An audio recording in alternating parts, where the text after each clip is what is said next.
Hi, this is Priya. Welcome to My TV News. ముందుగా వార్తల్లోని ముఖ్యాంశాలు. వైద్య కళాశాలలపై జగన్ అనవసర రాద్ధాంతం చేస్తున్నారని ఆచంట టీడీపీ ఎమ్మెల్యే పీతాని సత్యనారాయణ మండిపాటు. 5 ఏళ్ల వైసీపీ పాలనలో ఏం చేయలేకపోయారని ఎద్దేవా.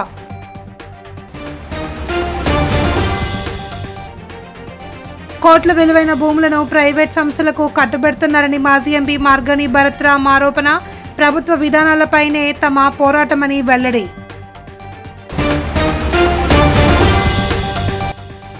సూపర్ జీఎస్టీ, సూపర్ సేవింగ్స్ తో ప్రయోజనాలు, దీనిపై ప్రజల్లో మరింత అవగాహన అవసరమన్న GST deputy assistant commissioner R Srinivasarao. వైద్య కళాశాలలపై జగన్ అనవసరంగా రాద్ధాంతం చేస్తున్నారని మాజీ మంత్రి ఆచంట టీడీపీ ఎమ్మెల్యే పీతాని సత్యనారాయణ మండిపడ్డారు. రాజమహేంద్రవరంలో ఆయన మీడియా సమావేశంలో మాట్లాడుతూ పీపీపీ పద్ధతిలో ఏర్పాటు చేస్తే నష్టం ఏమిటి అని రాష్ట్ర హైకోర్టు ప్రశ్నించింది అని, జగన్ 4 ఏళ్లలో 17 వైద్య కళాశాలలో 17% కూడా పూర్తి చేయలేదన్నారు. నా ఎస్టీలు, నా బీసీలు అని చెప్పుకుంటూ పార్వతీపురం వైద్య కళాశాలకు ₹1 కూడా ఖర్చు చేయలేదని ఆరోపించారు. జగన్ అమరావతి నిర్మాణాలను భూస్థాపితం చేశారని, తాము అలా చేయకుండా వైద్య కళాశాలలను కొనసాగిస్తున్నామని చెప్పారు. వైఎస్ రాజశేఖర రెడ్డి హయాంలో పీపీపీ మోడ్లోనే 108 ప్రారంభించారని గుర్తు చేశారు.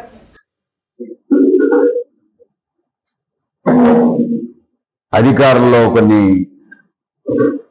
ప్రజా అవసరాలు తీర్చడంలో నిర్ణయం చేసిన సందర్భంగా ఈనాడు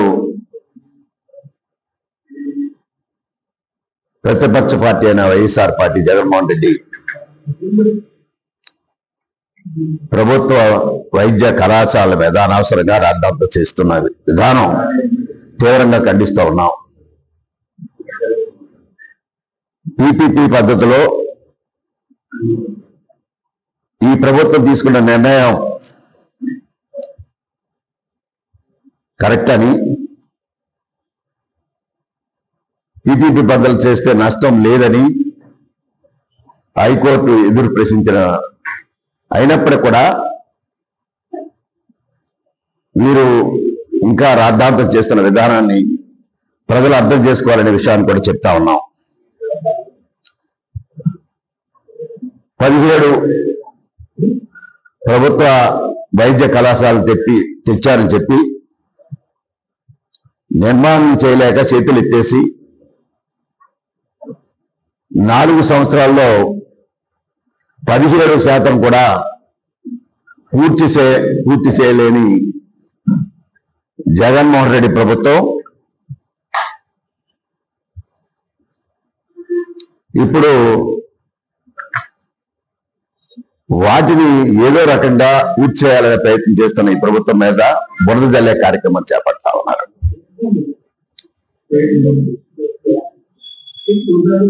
ఈ వైద్య కళాశాల ఎలాగొచ్చాయని చరిత్ర తీసుకున్నట్టయితే కేంద్రం కొన్ని స్కీములు పెట్టి ప్రతి జిల్లాకి ఒక వైద్య కళాశాల ఇస్తామని చెప్పినప్పుడు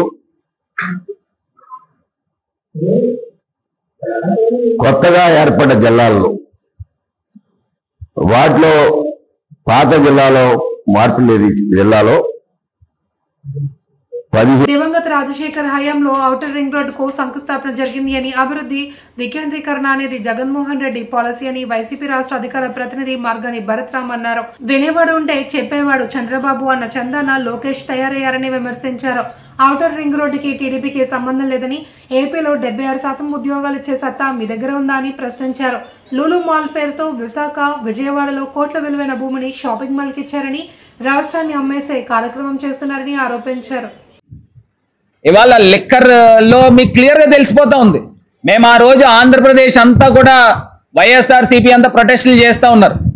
ప్రొటెస్టులు చేస్తే వీళ్ళు చేసిన కార్యక్రమం ఏంటండి? ఆ రోజు తీసుకొచ్చి ఆయన పేరేంటి, జయశంకర్. ఆ జయశంకర్ అనే వ్యక్తి 6వ తారీఖేమో ఎవరికి సంబంధం లేదన్నాడు. జనార్దన్ రావు ఎవరికి సంబంధం లేదన్నాడు. ఇప్పుడు తీసుకొచ్చేమో జోగి రమేష్కి సంబంధం అని చెప్తా ఉన్నాడు. అక్కడే క్లియర్గా అర్థమవుతుంది. అంటే ఇవాళ ఈ యొక్క కరెక్ట్గా మేము అదే రోజున ఆంధ్రప్రదేశ్ అంతా ప్రొటెస్టులు చేస్తూ ఉంటే జోగి రమేష్ పేరు చెప్పించిన ఆఫీసర్లు ఎవరండి? ఈ సిట్ ఆఫీసర్లు కాదా? అంటే చంద్రబాబు నాయుడు గారు సిట్ అంటే కూర్చునేవాళ్ళు, స్టాండ్ అంటే నుంచునే వాళ్ళే కదా చెప్పించింది. మరి అప్పుడు దాకా ఈ సంవత్సరంన్నర కాలంలో నకిలీ మద్యాన్ని తాగిస్తూ ఉన్నారు, ప్రజల చేత నకిలీ మద్యం తాగిస్తూ ఉన్నారు. ఇవన్నీ కూడా ప్రజలకు అన్నీ కూడా క్లియర్గా అర్థమవుతూ ఉన్నాయి. ఇవాళ చంద్రబాబు నాయుడు గారు చేసిన కార్యక్రమాలని ప్రజలను ఒక్కసారి గమనించమని మరి కోరుతూ చెక్ చేశారు. ఎక్కడ? ఆనం కళాకేంద్రం బయట సుబ్రహ్మణ్య మైదానంలో పడుకున్న సూపర్ జిఎస్టీ సూపర్ సేవింగ్స్ పేరిట జిఎస్టీ ప్రయోజనాలను రాష్ట్రంలోని ఇంటింటికి తీసుకువెళ్లేలా ప్రభుత్వం కార్యాచరణ చేపట్టింది అని GST deputy assistant commissioner R Srinivasarao తెలిపారు. ఈ మేరకు Visakha hotel merchants association Gajuwaka zone ఆధ్వర్యంలో మీనా ప్యారడైజ్ కాన్ఫరెన్స్ హాల్లో అవగాహన సదస్సు నిర్వహించారు. జోన్ కన్వీనర్ వికే రాజు అధ్యక్షతన జరిగిన కార్యక్రమంలో శ్రీనివాసరావు మాట్లాడుతూ ఆతిథ్య రంగంలో అభివృద్ధి సూపర్ జిఎస్టీ విధానం ఎంతగానో తోడ్పడుతుంది అని చెప్పారు. జిఎస్టీ తగ్గింపు వల్ల పర్యాటక రంగం అభివృద్ధి చెంది తద్వారా హోటళ్లకు ఆదరణ మరింత పెరుగుతుంది అని అన్నారు. సామాన్యులకు మెరుగైన ఫలాలు అందించాలి అనే ఉద్దేశంతో కేంద్ర ప్రభుత్వం ఈ నిర్ణయం తీసుకున్నట్లు తెలిపారు. దీనిపై ప్రజల్లో విస్తృత ప్రచారం చేసేందుకు గాను చర్యలు చేపట్టామని అన్నారు. కార్యక్రమంలో జిఎస్టీ అధికారులు ఎం శేషు కుమారి, శైలజ, అసోసియేషన్ సభ్యులు నాయుడు, హరీష్, మోహన్ తదితరులు పాల్గొన్నారు. ప్రభుత్వం నిర్వహిస్తున్న సూపర్ జిఎస్టీ సూపర్ సేవింగ్స్ కార్యక్రమంలో భాగంగా ఈరోజు టూరిజం అండ్ హాస్పిటాలిటీ మీద ప్రజలకు అవేర్నెస్ కల్పించాలని కార్యక్రమాలు చేయమన్నారు. అందులో భాగంగా ఈరోజు గాజువాక కాన్స్టిట్యున్సీలో క్యాంపెయిన్ నిర్వహించడం జరిగింది. మీనా ప్యారడైజ్ హోటల్ అధినేత వారి ఆధ్వర్యంలో ఈ సమావేశం నిర్వహించడం జరిగింది. ఇందులో మేము చెప్పవలసింది ఏంటంటే, ఈ హోటల్ యొక్క గదులు మీద 12% నుండి 5% రేట్ తగ్గించడం వల్ల, అదేవిధంగా రెస్టారెంట్ ఫుడ్ మీద కూడా 5% వరకు 5% జిఎస్టీ రేటు ఉండడం వలన, అదేవిధంగా ఆటోమొబైల్స్, టూర్ బస్సులు, అదే వెహికల్స్ మీద 28% నుండి 18%కి ట్యాక్స్ రేట్ తగ్గడం వల్ల పర్యాటక రంగం అనేది బాగా అభివృద్ధి చెంది పర్యాటకుల సంఖ్య చాలా ఎక్కువయ్యి ఆంధ్రప్రదేశ్ను పర్యాటక రాష్ట్రంగా తీర్చిదిద్దాలనే ఉద్దేశం అనేది ఈ జిఎస్టీ 2.0 రిఫార్మ్స్ వల్ల చేయాలనేది గవర్నమెంట్ యొక్క ఉద్దేశం. అదేవిధంగా ఎంప్లాయ్మెంట్ క్రియేట్ చేయడం, సామాన్య మానవుడు కూడా టూరిజం రంగం అనేది పర్యాటకం చేయడానికి దోహదం చేయడానికి ఫుడ్ మీద, అదేవిధంగా మిగతా టూరిజం మీద ఆధారపడే వివిధ రంగాల మీద ఈ ట్యాక్సులు తగ్గించడం వల్ల టూరిజం అనేది పెంచాలని. శ్రీకాకుళం జిల్లా రణస్థలం మండలంలో పనిచేసిన పంచాయతీ కార్యదర్శులకు ఇటీవల పదోన్నతులు బదిలీలను కూటమి ప్రభుత్వం కల్పించింది. దీంతో లావేరులోని ఓ మామిడి తోటలో పంచాయతీ కార్యదర్శుల సన్మాన కార్యక్రమాన్ని నిర్వహించారు. ఈ సందర్భంగా పంచాయతీ కార్యదర్శులు తమ అనుభవాలను నెమరువేసుకున్నారు. అనంతరం నూతనంగా పదోన్నతి పొందిన డిప్యూటీ ఎంపీడీఓ జి ప్రసాద్ ను పలువురు కార్యదర్శులు కలిసి అభినందించారు. అనంతరం మండలంలో అందరూ పిఎస్లు శాలువ కప్పి సన్మానించారు. జ్ఞాపికను ఆయనకు అందజేశారు.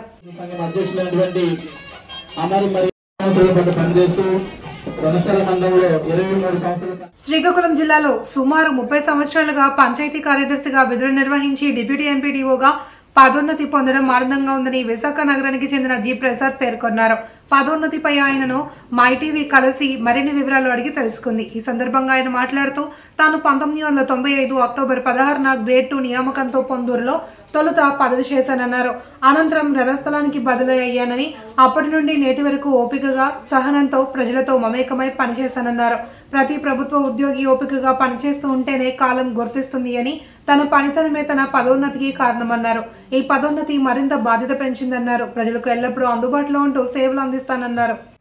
అక్టోబర్ 16వ తేదీన వీడిఓ గ్రేడ్ 2 వీడిఓగా ఆంధ్రప్రదేశ్ సర్వీస్ కమిషన్ ద్వారా సెలెక్ట్ అయ్యి పొందూరు మండలం, శ్రీకాకుళం జిల్లా పొందూరు మండలంలో మొదటి అపాయింట్మెంట్లో నేను జాయిన్ అయ్యాను. 1995లో నా ప్రయాణం ప్రారంభించి 2025కి వచ్చేటప్పటికి నేను డిప్యూటీ ఎంపీడీఓగా నాకు రీసెంట్గా ప్రమోషన్ వచ్చింది. 30 సంవత్సరాల నా ఉద్యోగ ప్రయాణంలో నాకు ఎంతోమంది సహకరించారు. వాళ్ళందరికీ నా యొక్క కృతజ్ఞతలు తెలియజేస్తున్నాను. అట్లాగే ఈ 30 సంవత్సరాల్లో వేచి ఉండి ఇప్పుడు ప్రస్తుత ఆంధ్రప్రదేశ్ ప్రభుత్వం వారు నా యొక్క సేవలను గుర్తించి ఈరోజు నాకు ప్రమోషన్ ఇచ్చినందుకు కూటమి ప్రభుత్వానికి నా నమస్కారాలు తెలియజేస్తున్నాను. అలాగే ఈ ప్రయాణంలో ఎంతోమంది ఎన్నో విధాలుగా నాకు సహకరించారు. మేము కూడా చాలా సాధక బాధకాలు ఎదుర్కొన్నాము. కానీ ప్రజలకి ప్రత్యక్షంగా సర్వీస్ చేసే జాబ్ ఏదైనా ఉందంటే అది పంచాయతీ కార్యదర్శి జాబ్. ఈ 30 సంవత్సరాల నా ప్రయాణంలో నాకు సహకరించిన అందరికీ కృతజ్ఞతలు తెలియజేస్తున్నాను. పబ్లిక్ నుండి, ప్రజల నుండి మనకి గుర్తింపు ఎప్పుడు వస్తుందంటే వాళ్ళు ఒక గాజువాక వడా కాలనీ ఆదర్శ మైదానంలో దీపావళి బాణసంచ అమ్మకాలకు అనుమతులు నిరాకరించాలి అని 73వ ward corporator Bhupathiraju Sujatha demand చేశారు. మీడియా సమావేశంలో ఆమె మాట్లాడుతూ ఇప్పుడిప్పుడే మైదానంలో కోట్లాది రూపాయలతో అభివృద్ధి పనులు జరుగుతున్న నేపథ్యంలో బాణసంచ అమ్మకాలు జరపడం వల్ల ఇక్కడ పనులకు ఆటంకం ఏర్పడుతుంది అని ఆందోళన వ్యక్తం చేశారు. గతేడాది తాము వ్యతిరేకించామని, అప్పుడు సంబంధిత అధికారులు మళ్లీ అనుమతులు ఇచ్చేది లేదని చెప్పారని, ఇప్పుడేమో అనుమతులు ఎలా ఇచ్చారని ప్రశ్నించారు. కూటమి నేతలపై ఆమె పరోక్షంగా విమర్శలు చేశారు. జనావాసాల మధ్య అమ్మకాలు తగదని పేర్కొన్నారు. అధికారులు అనుమతులు నిరాకరించాలి అని, లేని పక్షంలో ఆందోళన చేపడతామని హెచ్చరించారు. ఈరోజు ఆదర్శ గ్రౌండ్ అన్నది చాలా మన ప్రజలందరికీ కూడా నలుమూలల 4 వార్డులు 5 వార్డుల నుంచి కూడా ప్రజలందరూ కూడా ఇక్కడ నివసించేదంటే ఇక్కడ ఆటల పోటీలే కాదు అనేక రకాల కార్యక్రమాల మీద ఈరోజు ఈ గ్రౌండ్ అభివృద్ధి చెందాలనే ఉద్దేశం మీద నాకు ఎలసలకి ఈ 73వ వార్డులో నన్ను నియమించగానే ప్రజలందరూ కూడా నన్ను కోరారు. ఏమని, గతంలో ఎంతో మంది ఎమ్మెల్యేలు వచ్చారు కానీ, మంత్రులు వచ్చారు కానీ, పరిమితం బోర్డులకి అయ్యారు, శంకుస్థాపన చేశారు కానీ మాకు ఇదైతే సమస్య తీరట్లేదని చెప్పి ప్రజలందరూ నన్ను కోరుకున్నారు. ఆ రోజు నేను గెలవక ముందే వీళ్ళు కోరుకున్నారు.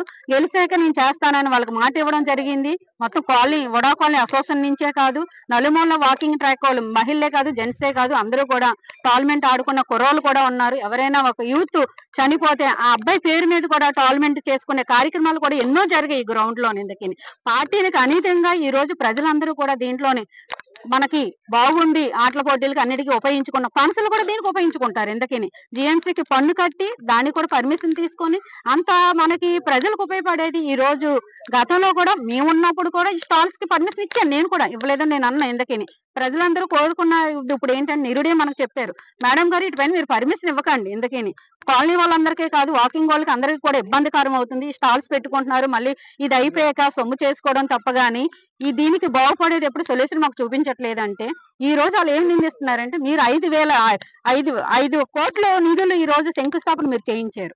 మీరు స్టాండింగ్ కమిటీగా నా స్టాండింగ్ కమిటీ నిధులతోని ఈ రోజు నేను పోరాడి జిఎంసీలో పోరాడి 5 కోట్ల నిధులతోని ఈ రోజు స్టేడియం మొత్తం మీకు బిల్డింగ్ అంతా మీరు ఫోటోలు తీయొచ్చు మీడియా మిత్రులందరూ. రాష్ట్రంలో యువతకు నిరుద్యోగ సమస్య లేకుండా చేసి ఉపాధి అవకాశాలు కల్పించాలనే లక్ష్యంతో ముందుకెళ్తే రాష్ట్రంలో ఎన్నో పరిశ్రమల్ని, ఐటీ సంస్థల్ని తీసుకొస్తున్న గొప్ప యువ నాయకుడు మంత్రి నారా లోకేష్ అని టీడీపీ రాష్ట్ర అధికార ప్రతినిధి పిఠాపురం మాజీ ఎమ్మెల్యే ఎస్వీఎస్ఎన్ వర్మ కొనియాడారు. విశాఖలో గూగుల్ డేటా సెంటర్ ఏర్పాటుకు కృషి చేసిన ముఖ్యమంత్రి చంద్రబాబు నాయుడు మంత్రి నారా లోకేష్ కు కూటమి ప్రభుత్వానికి నిరుద్యోగ యువత తరపున కృతజ్ఞతలు తెలియజేస్తూ పిఠాపురంలో సంబరాలు జరిపారు. పార్టీ కార్యాలయం నుండి వరంత ర్యాలీగా కోటగుమ్మం సెంటర్ కు చేరుకున్నారు. అక్కడ మాజీ ఎమ్మెల్యే వర్మ కేక్ కట్ చేశారు. ఈ రోజు గూగుల్ కంపెనీని ప్రధానమంత్రి గారి సహకారంతో చంద్రబాబు నాయుడు గారు, లోకేష్ గారు ఈ రోజు గూగుల్ కంపెనీని విశాఖపట్నానికి ఇవ్వడం నిజంగా మన ఆంధ్రప్రదేశ్కి అంత గర్వకారణం అని చెప్పి తెలియజేస్తున్నాం.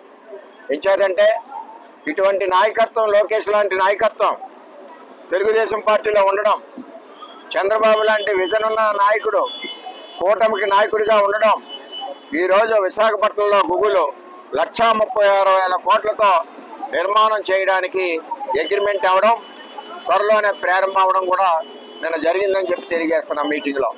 ఈవేళ 1,36,000 కోట్ల ఇన్వెస్ట్మెంట్తో వచ్చి గూగుల్కి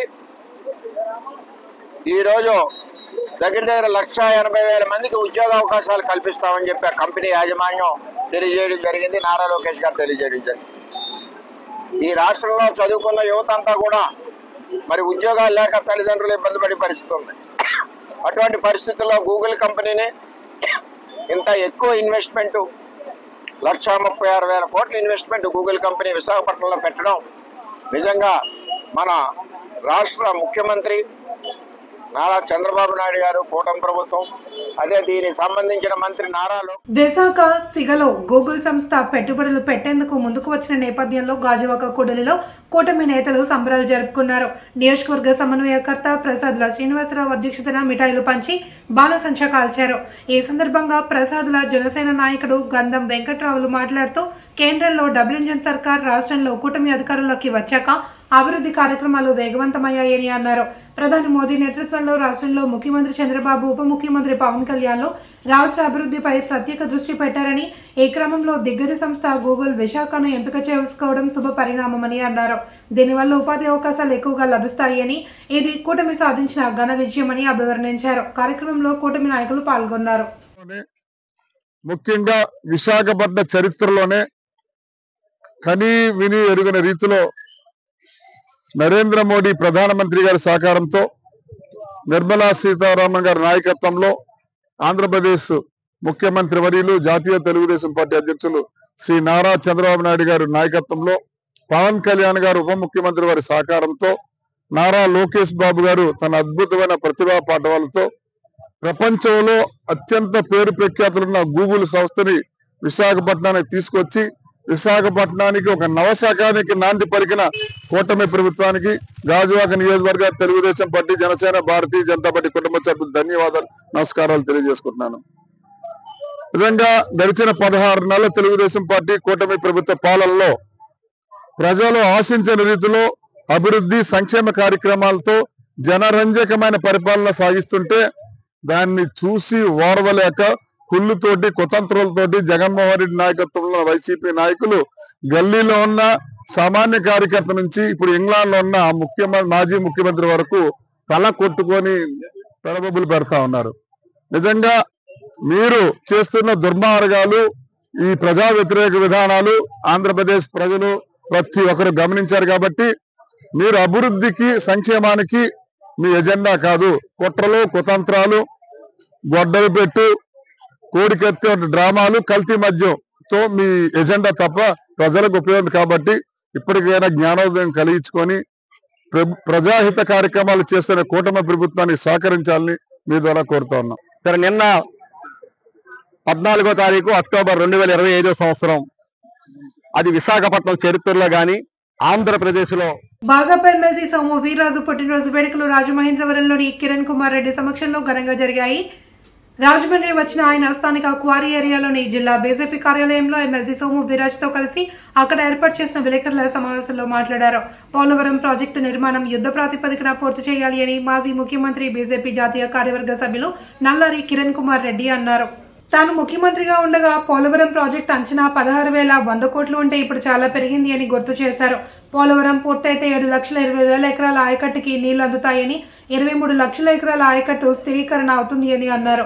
కలిసి ఉంటే కలదు సుఖమని, అందుకే ఉమ్మడి ఆంధ్రప్రదేశ్గానే ఉండాలి అని తాము కోరుకున్నామని కిరణ్ కుమార్ రెడ్డి అన్నారు. తొలుత మాజీ రాష్ట్రపతి ఏపీజే అబ్దుల్ కలాం జయంతి సందర్భంగా ఆయన చిత్రపటానికి కిరణ్ కుమార్ రెడ్డి, సోము వీర్రాజు పూలమాల వేసి నివాళి అర్పించారు.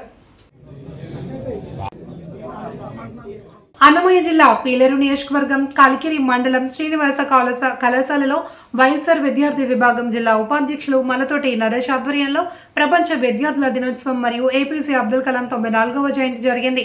మలతోటి నరేష్ ఈ సందర్భంగా మాట్లాడుతూ ఏపీజే అబ్దుల్ కలాం 94వ జయంతి సందర్భంగా ఐక్యరాజ్య సమితి ప్రపంచ విద్యార్థి దినోత్సవంగా ప్రకటించడం జరిగిందన్నారు. ఉన్నత చదువులతో ఇంజనీర్, శాస్త్రవేత్తగా భారతదేశం గర్వించే గొప్ప కార్యక్రమాలకు శ్రీకారం చుట్టారని, దేశ రక్షణ వ్యవస్థకు ఆధునిక శాస్త్ర సాంకేతికతను ఊతంగా అందించి మిసైల్ మ్యాన్ గా అందుకున్న గొప్ప వ్యక్తి అని కొనియాడారు. ఈ కార్యక్రమంలో కళాశాల అధ్యాపకులు ఖదీర్, రవికుమార్, విద్యార్థులు పెద్ద ఎత్తున పాల్గొన్నారు. ప్రపంచ విద్యార్థుల దినోత్సవం శ్రీనివాస కళాశాలలో జరుపుకోవడం చాలా ఆనందంగా ఉంది. ఈరోజు 94వ ఏపీజే అబ్దుల్ కలాం జయంతి సందర్భంగా ఐక్యరాజ్య సమితి ప్రపంచ విద్యార్థుల దినోత్సవంగా ప్రకటించారంటే అతని జీవిత చరిత్ర ఎంత గొప్పదో మీరు ఒకసారి గమనించుకోవాలి. అబ్దుల్ కలాం గారు ఒక పేపర్ బాయ్ గా స్టార్ట్ చేసి రాష్ట్రపతి స్థాయికి ఎదిగారు అంటే ఆయన కృషి ఎంతనో మీరందరూ ఆయన జీవిత చరిత్రని అందరూ పని చేసుకొని మీ కళాశాలకు మీ తల్లిదండ్రులకు మంచి పేరు తేవాలని చెప్పి నేను అడుగుతున్నాను. ఆగిపోయిన భూముల రిజిస్ట్రేషన్ ప్రక్రియ జీవో ద్వారా భూముల రిజిస్ట్రేషన్ ప్రక్రియను ప్రారంభించి కేఎస్ఈజెడ్ రైతుల కోరికను తీర్చిన మహోన్నత వ్యక్తి రాష్ట్ర ఉప ముఖ్యమంత్రి పిఠాపురం ఎమ్మెల్యే కొనదెల పవన్ కళ్యాణ్ అని జనసేన పార్టీ పిఠాపురం నియోజకవర్గ ఇన్ఛార్జి మర్రెడ్డి శ్రీనివాసరావు కొనియాడారు. భూముల అమ్మకాలు జరుపుకోవచ్చంటూ ప్రభుత్వం జీవో విడుదల చేయడంపై కేఎస్ఈజెడ్ రైతులు ఆనందం వ్యక్తం చేస్తూ కొత్తపల్లి మండలం ముమ్మిడివారిపాడు గ్రామంలో రైతులు ఉప ముఖ్యమంత్రి కొనదెల పవన్ కళ్యాణ్కి కృతజ్ఞత కార్యక్రమం నిర్వహించారు. నియోజకవర్గ ఇన్ఛార్జి మర్రెడ్డి శ్రీనివాసరావు రైతులతో కలిసి పవన్ కళ్యాణ్ చిత్రపటానికి క్షీరాభిషేకం నిర్వహించారు. జై పవన్ కళ్యాణ్ అంటూ నినాదాలు చేశారు. రైతుల తరపున పవన్ కళ్యాణ్ కు ఎమ్మెల్సీ హరిప్రసాద్ కు పార్టీ నాయకులు బోనం పరమేష్ ప్రత్యేక కృతజ్ఞతలు ధన్యవాదాలు తెలియజేశారు. మా ఎస్ఈజెడ్ కుటుంబ సభ్యులందరూ చాలా ఆనందంగా ఉన్నారు. ఎందుకంటే 20 సంవత్సరాలుగా మేము పడుతున్న బాధలు ఈ రోజుతో నివృత్తి అయ్యింది. 20 సంవత్సరాలుగా ఎస్ఈజెడ్లో ఉన్న భూములు అమ్ముకోవటానికి కానీ వ్యవసాయం చేసుకోవటానికి కానీ అవకాశం ఉండేది కాదు. అటువంటి ఈరోజు పవన్ కళ్యాణ్ గారి ద్వారా హరిప్రసాద్ గారు శాసనమండలిలో లేవనెత్తి ఈ సమస్యలకు పూర్తిగా శాశ్వత పరిష్కారాన్ని వెతికినందుకు పవన్ కళ్యాణ్ గారికి హరిప్రసాద్ గారికి మా ప్రత్యేక ధన్యవాదములు. రైతుల యొక్క బాధలు కావచ్చు, వీళ్ళ కష్టాలు కావచ్చు, దశాబ్దాల పోరాటం ఇది. 2 దశాబ్దాలుగా అప్రస్తుతంగా కాకుండా ఎన్నో సమస్యలు ఉండిపోయాయి. అందులో ఒక సమస్య ఏమిటంటే దశాబ్దం క్రితం సజ్జ భూములు కాకుండా వదిలేసి 2200 ఎకరాల్లోనూ దఫదఫాలుగా రిజిస్ట్రేషన్ పోను ఇంకా 1100 ఎకరాలు రిజిస్ట్రేషన్ కావాల్సిన భూములు ఉండిపోయినాయని ఎలక్షన్ టైంలోనూ దృష్టికి వచ్చింది. తర్వాత వీరందరూ కూడా పవన్ కళ్యాణ్ దృష్టికి తీసుకెళ్లడం జరిగింది. రాజమహేంద్రవరం నగరపాలక సంస్థ కమిషనర్ గా రాహుల్ మీనా బాధ్యతలు స్వీకరించారు. కాకినాడ జిల్లా జాయింట్ కలెక్టర్ గా పనిచేస్తున్న ఆయనను కార్పొరేషన్ కు కమిషనర్ గా నియమిస్తూ ప్రభుత్వం ఉత్తర్వులు జారీ చేసింది. ఈ మేరకు ఆర్ఎంసీ కార్యాలయంలో బాధ్యతలు స్వీకరించారు. తొలుత కార్యాలయ ఆవరణలోని అభయ కనకదుర్గాదేవి అమ్మవారి ఆలయంలో ప్రత్యేక పూజలు నిర్వహించారు. ఈ సందర్భంగా రాహుల్ మీనా మాట్లాడుతూ నగరపాలక సంస్థ అభివృద్ధికి తన వంతు కృషి చేస్తానన్నారు. పురవాసులకు ఎల్లవేళలా అందుబాటులో ఉంటారని, సమస్యలుంటే తనను సంప్రదించాలి అని కోరారు. నగర ప్రజలకు మెరుగైన పారిశుద్ధ్యం, మౌలిక సదుపాయాలు కల్పిస్తామని వెల్లడించారు. సాంకేతికత సాయంతో గోదావరి పుష్కరాలకు అత్యంత వైభవంగా నిర్వహించేలా ఏర్పాట్లు చేస్తామన్నారు. కార్యక్రమంలో additional commissioner PV Ramalingeswar, deputy commissioner S Venkataramana, secretary G Sailajavalli, SA incharge Rita, MHO Vinutna, deputy city planner Naidu, ఇతర అధికారులు పాల్గొన్నారు.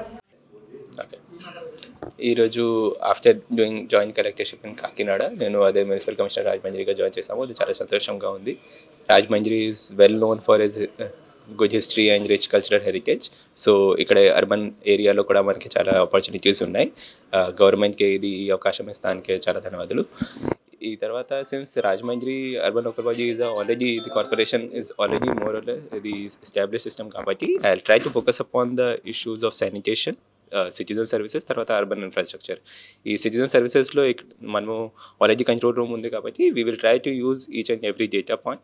మనం ఇక్కడే ల్యాగింగ్గా ఉన్నాము, అదర్వైజ్ వేరెవర్ ఫోకస్ చేయాలా అదే అన్నీ డిస్కస్ చేసి we will try to improve transparency in the systems. ప్రతి ఒక్క సిటిజన్ సర్వీస్లో, పబ్లిక్ గ్రీవాన్సెస్లో how we can increase the satisfaction level, దాని గురించి నేను ఫోకస్ చేస్తాము. అదే శానిటేషన్ గురించి ఆల్రెడీ సిన్స్ అదే మనము అన్ని ప్లేసెస్లో డిపార్ట్మెంట్స్ డిస్కస్ చేసిన తర్వాత we will discuss with all the sanitary inspector that already Rajahmundry స్వచ్ఛత సర్వేక్షణలో కూడా మంచి ర్యాంకింగ్ వచ్చింది. We will try to already second ర్యాంక్లో ఉన్నాం కాబట్టి we will try to improve that ranking further on. ఈ తర్వాత ప్రతి ఒక్క ప్లేస్లో పబ్లిక్ సైడ్ నుంచి grievances I want to reduce regarding sanitation. Like పబ్లిక్కే కంప్లైంట్ వచ్చిన ముందు మనము అక్కడ ఐడెంటిఫై చేసి మన సైడ్ నుంచి డేటా యూస్ చేసి మన అన్ని ప్లేసెస్లో CCTVs ఉన్నాయి కాబట్టి we will try to identify those issues before public even complaints. ఆ తర్వాత ఇమీడియట్గా రిజాల్యూషన్ గురించి చూస్తాం. Rajahmundry is a continuously growing city. So compulsory ఇక్కడ కొన్ని వైలేషన్స్ కూడా ఉన్నాయి, బిల్డింగ్ రెగ్యులేషన్స్, తర్వాత కొన్ని క్రోచ్మెంట్స్ కూడా ఉన్నాయి. We will try to identify each and everything and we will proceed with them as per rules. అదే నోటీస్ ఇచ్చి ఎగ్జాక్ట్లీ ఎలా యాక్షన్ తీసుకోవాలో మనం. ముఖ్యాంశాలు. వైద్య కళాశాలలపై జగన్ అనవసర రాద్ధాంతం చేస్తున్నారని ఆచంట టీడీపీ ఎమ్మెల్యే పీతాని సత్యనారాయణ మండిపాటు. 5 ఏళ్ల వైసీపీ పాలనలో ఏం చేయలేకపోయారని ఎద్దేవా.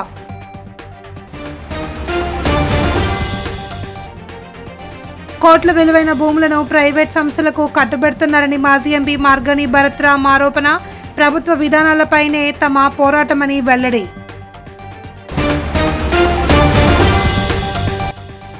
సూపర్ జీఎస్టీ, సూపర్ సేవింగ్స్ తో ప్రయోజనాలు, దీనిపై ప్రజల్లో మరింత అవగాహన అవసరమన్న GST deputy assistant commissioner R Srinivasarao. వార్తలంతటితో సమాప్తం. తిరిగి రేపు ప్రసారమయ్యే మైటీవీ న్యూస్ తో మళ్ళీ కలుసుకుందాం. అంతవరకు సెలవు. నమస్తే.